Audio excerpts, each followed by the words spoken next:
다시 언약 앞에 세우시는 하나님이라는 제하에서 우리 말씀을 함께 나누도록 하겠습니다. 오늘 말씀은 다시 하나님의 말씀을 재차 확인시키는 그런 모세의 그런 의도와 그리고 또 그 가운데 하나님이 직접 말씀하시는, 그래서 뒤에 가면 십계명이 이제 쭉 나타나고 있는 것도 우리가 보게 됩니다.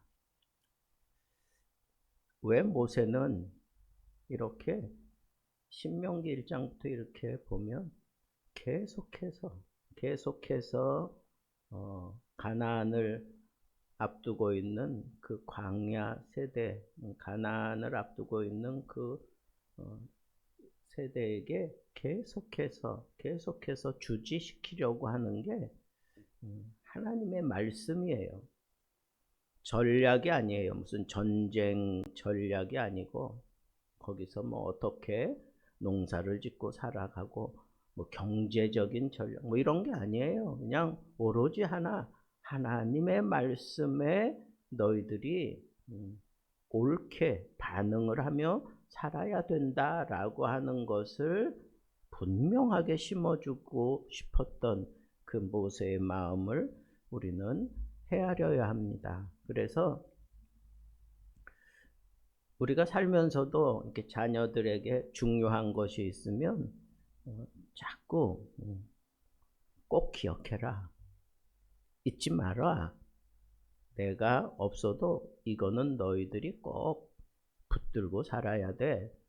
중요한 건 계속해서 기회가 될 때마다 계속 그렇게 얘기하는 것처럼 신명기가 바로 그런 인상을 우리에게 많이 줍니다.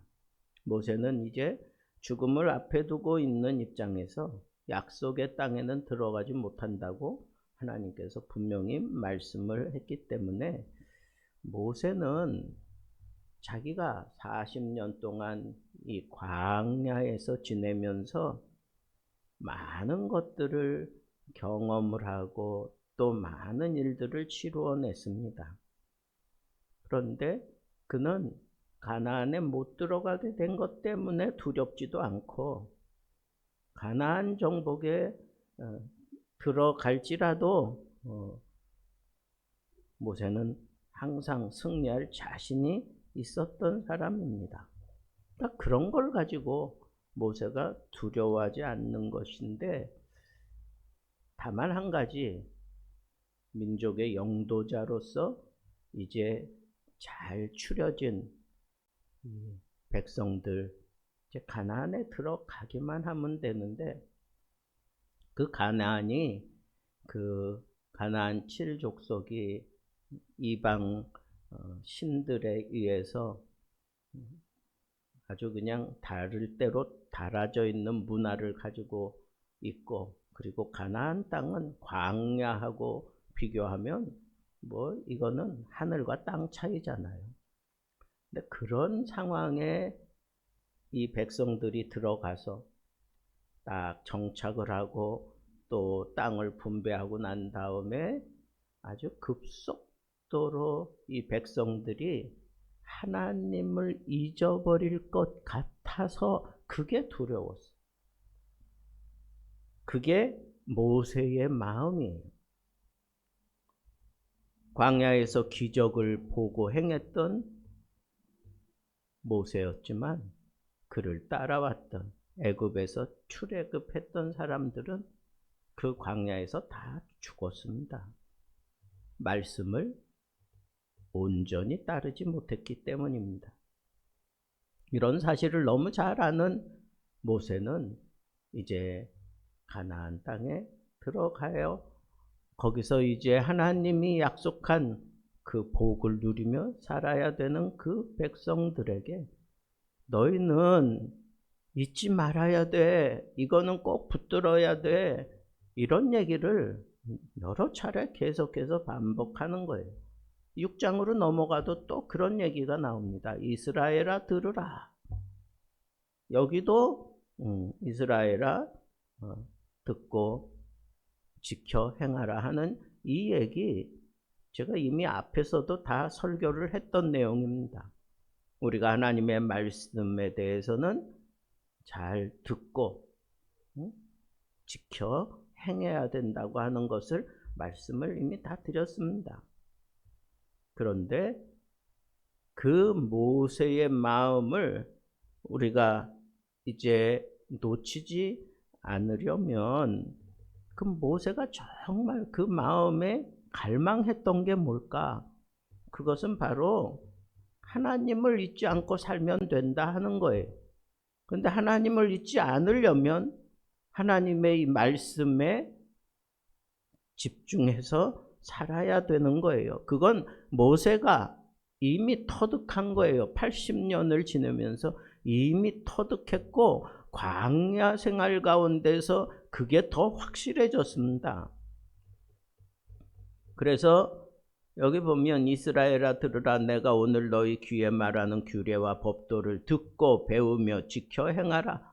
여기 다시 왜 다시 계속해서 동일한 내용을 이렇게 말을 하는 겁니까? 이미 시내산에서 다 하나님의 말씀을 친히 들었어요. 십계명도 받았습니다.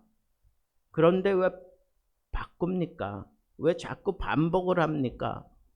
그건 이 시대가 바뀌었기 때문에 그래요. 그러니까 시대가 바뀌었기 때문에 바뀌어진 삶을 살면서 바뀌어진 문화를 추구해 가면서 바뀌어진 삶의 그런 평안함을 추구하며 사는 것, 그것이 인생의 진정한 행복과 평안과 융통함이 아니라 세대가 바뀌고 아무리 시대가 흘러갔다고 할지라도 하나님의 사람들이 붙잡아야 될 것은 하나님의 말씀이지, 그 말씀 붙들고 하나님에게 맞춰서 살아가는 거지, 하나님 믿지 않고 살아가는 거지, 그것을 다른 것으로 대체할 수 없다는 거예요. 출애굽 세대는 다 죽었어요. 광야 이 세대가 서 있습니다. 그런데 모세는 너무 잘 압니다. 신앙은 자동 계승되지 않는다는 것을 너무너무 잘 알고 있어요. 부모가 은혜를 받았다고 해서 자녀가 그 은혜대로 산다는 그런 보장 없습니다. 교회 오래 다녔다고 믿음 생기지 않습니다. 모세는 광야 40년을 보며 깨달았습니다. 기적보다 더 무서운 것은 하나님을 잊어버리는 거예요. 그런데 그 잊어버리게 만드는 것 가운데 놀랍게도 익숙한 세상의 삶에 익숙해져 있으면 하나님의 말씀을 그저 아무런 꺼리낌 없이 버린다는 겁니다. 그래서 모세가 더 간절한 거예요. 그는 이제 죽는 날이 얼마 안 남은 걸 알아요. 더 이상 설교할 기회도 없습니다. 그래서 마지막으로 얘기하다 보니까 자꾸 추임새가 나오는 거예요. 제발, 다시, 꼭, 뭐 이런 것들이 계속 나오는 겁니다. 여러분, 하나님의 말씀에 대해서 얘기할 때 가장 중요하게 다루는 게 듣는 겁니다. 듣는 거. 믿음을 전수함에 있어서 이 모세는 그 후세대에게 들으라고 얘기해요. 들으라고. 듣고 배우고 지켜 행하라. 여러분, 우리는 이 세대, 다음 세대를 향해서 우리가 나눠 줄 수 있는 가장 확실한 것은 언약이에요. 하나님의 말씀입니다. 이 하나님의 말씀을 전해주지 않으면 후세대를 우리는 안전하게 그렇게 바라볼 수가 없어요. 정령이 미래가 보장되지 않습니다. 돈은 잃어도 다시 벌 수 있어요. 건강은 잃어도 회복될 수 있습니다. 그러나 하나님을 잃은 인생은 다 잃는 것과 같습니다. 그러면 모세가 재확인하고 싶었던 내용은 뭐예요? 하나님과의 관계를 다시 확인하라는 거예요. 2절부터 4절에 보니까 우리 하나님 여호와께서 호렙산에서 우리와 언약을 세우셨나니, 이건 십계명 받을 때의 그 상황입니다. 모세는 율법을 먼저 말하지 않습니다. 관계를 먼저 말하는 거예요. 우리 하나님 여호와 관계 속에서 언약이 확실하게 보장받을 수 있다는 거예요. 결혼을 생각해 봅시다. 결혼 서약은 법률 문서가 아닙니다. 사랑의 관계 선언입니다. 하나님도 마찬가지입니다. 십계명은 나를 사랑하면 이렇게 살아라, 그렇게 얘기하는 거예요. 결혼도 마찬가지예요. 너희들이 정말 나를 사랑한다면, 당신이 정말 나를 사랑한다면 이 서약을 따라 자발적으로 이렇게 살아갑시다 라고 하면서 그 관계를 형성해 주는 거예요. 그러니까 모세가 하나님과의 관계를 형성해 주면서 세 가지를 다짐을 합니다. 첫째는 하나님은 우리의 하나님이시다 이거예요. 언약의 시작은 여호와가 내 하나님이 되고 내가 그의 백성이 된다. 이게 구약 전체를 타고 흐르는 주제 테마예요. 하나님은 나의 하나님이고 나는 그의 백성이다 라고 하는 거예요. 두 번째는 언약은 과거 이야기에 끝나는 게 아니에요. 거기에 묶여 있는 게 아니에요. 오늘 말씀 3절에 보세요. 이 언약은 조상들과 세운 것이 아니요 오늘 여기 살아있는 우리와 세운 것이라. 십계명을 얘기하면서 우리와 세운 것이라 그래요. 모세가 받았다, 그때의 그 백성들이 받았다 그러지 않고 오늘 우리가 세운 것이다 라고 그렇게 얘기를 합니다. 사실 그들은 시내산에 없었을 겁니다. 그런데 왜 우리와 언약을 맺었다고 얘기합니까? 언약은 세대를 넘어서 현재화되기 때문에 그랬어요.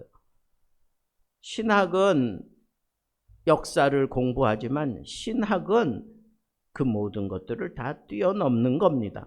오늘 나에게 하시는 말씀으로 그 말씀을 받는 겁니다. 그러니까 그거는 그 시대에 필요했던 말씀이고 언약이지 지금 내가 살아가는 세대는 그때와 달라. 얼마나 많이 달라졌는데 이러지 말라는 거예요. 오늘 나에게 하시는 말씀으로 받으라는 겁니다. 세 번째 다짐은 하나님은 말씀하시는 분이다 라고 하는 것. 사람들은 광야 세대에 사람들이 무엇을 통해서 그의 생명을 연장했다고 보십니까? 만나를 주는 이적, 이건 이적이잖아요. 돌을 쳐서 물을 흐르게 해서 그 엄청난 이스라엘 백성들이 물을 마시게 한 거 이적이죠. 홍해의 심장부를 갈라내고 그 위를 걸어서 광야로 들어설 수 있게 된 것, 그것도 이적이죠. 적군과 싸울 때 기도하는 손이 하나님을 향해 올라가 있으면 이기고 피곤해서 떨어지면 밀리고 결국은 아론과 훌이 붙잡아서 결국은 그 정리에서 그 전쟁에서 승리하게 된 것, 그것도 이적이지요. 이스라엘 백성들이 광야 생활하는 동안에 이적 없이 그의 생명을 유지했다라고 얘기할 수가 없어요. 그 광야라고 하는 것, 낮에는 더워서 그냥 증발해 죽을 수도 있는 곳이에요. 밤에는 추워서 그냥 얼어 죽을 수 있는 곳입니다. 그래서 하나님께서는 하루도 거르지 않고 구름 기둥으로 그들을 가리셨고 불 기둥으로 그들을 밝히시고 지켜주셨습니다. 광야라고 하는 삶 자체가 하나님의 이적 속에서 그들이 살아왔던 겁니다. 그런데 그들은 그 이적 속에서도 불평, 불만하고 하나님을 원망하고 그런 일들을 벌인 걸 보면 이 이적이라고 하는 게 사람을 온전히 세우는 게 아니구나라고 하는 거 우리가 알 수 있고, 이스라엘 백성들이 출애굽해서 광야로 들어오고 난 이후에 그들이 어떻게 합니까? 시내 산을 향하여 가서 거기서 하나님으로부터 말씀을 받아요. 그래서 그 말씀을 받고 말씀을 따라 살아갈 수 있는 그런 삶의 모습을 가르치고 또 배우고 터득하게 됩니다. 그러니까 실제로 이스라엘 백성들의 삶의 젖줄은 이적이 아니에요. 하나님의 말씀이었던 겁니다.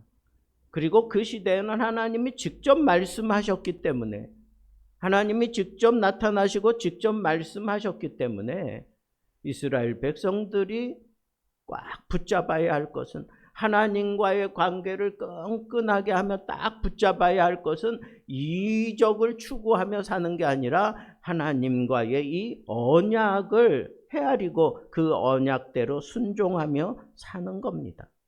그런데 하나님께서 그 언약대로 살아갈 수 있게 하시려고 이스라엘 백성들에게 계속해서 주지시켜 준 게 말씀하셨다는 거예요. 하나님은 말씀하시는 분이다 이거예요. 침묵하시는 하나님이 아니에요. 하나님의 말씀을 내가 듣지 않고는 제대로 살 수 없다고 하는 것을 이스라엘 백성들이 하나님과의 관계 속에서 저절로 터득하는 거다라고 하는 거예요. 근데 1절과 5절에 우리가 나타난 내용을 살펴보면 모세가 언약을 재확인한 이후에 모세가 나름대로 기대하고 있었던 게 있어요. 그게 뭐냐?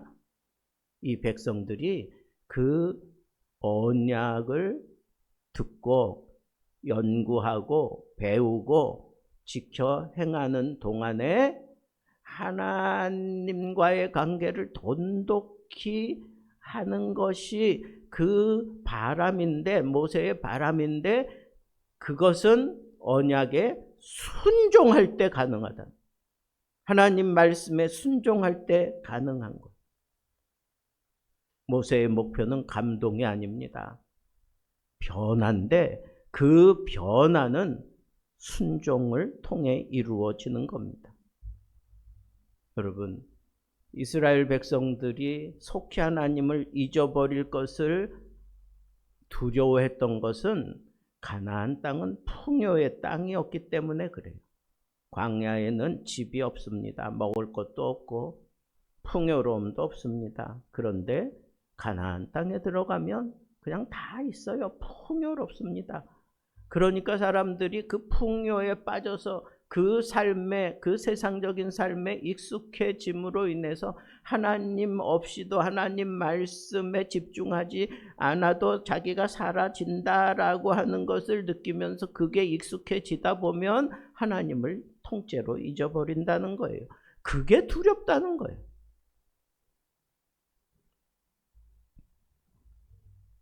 모세는 이 백성들이 말씀을 붙들고 제대로 순종하며 살기 위해서, 살아가는 모습을 보기 위해서 자기 자신이 그렇게 얘기했어요. 내가 여호와와 너희 그 중간에 서서 그랬어요. 중간에 서서. 여러분, 이게 바로 모세가 예수 그리스도의 그런 중보 사역을 예표하는 그런 삶을 살았던 것을 보여주는 거예요. 모세는 중보자의 역할을 한 거예요. 하나님과 백성 사이에서. 그래서 이 백성이 잘못될 때마다 하나님 앞에 목숨을 걸고 기도하고 살려달라고 부르짖잖아요. 그러나 결국 그도 실패해요. 그래서 가나안 땅에 들어가지 못하는 그런 안타까움을 겪습니다. 그러나 이 중보를 마침내 완전하게 완성하신 분이 계시는데 그게 바로 예수 그리스도의 십자가를 통해서 이루어진 겁니다.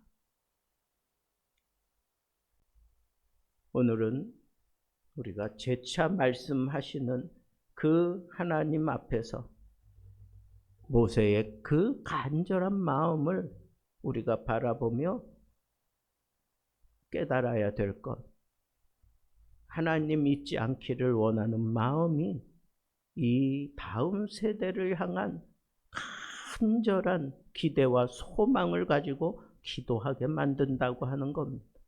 두 번째는 언약을 이전 시대에 필요한 것으로 그렇게 받아들이지 말고 오늘 나에게 말씀하시는 거로 받아야 된다라고 가르쳤습니다. 그리고 마지막 세 번째는 이 하나님의 백성들, 이 거룩한 공동체는 오직 말씀에 대해 순종함으로 그 공동체의 선한 영향력을 지니고 살 수 있다고 하는 것을 가르쳐 주었습니다.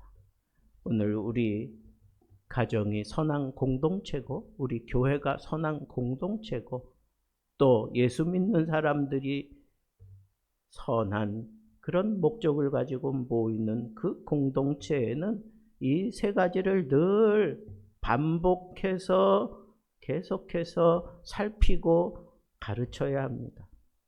하나님을 잊지 말자.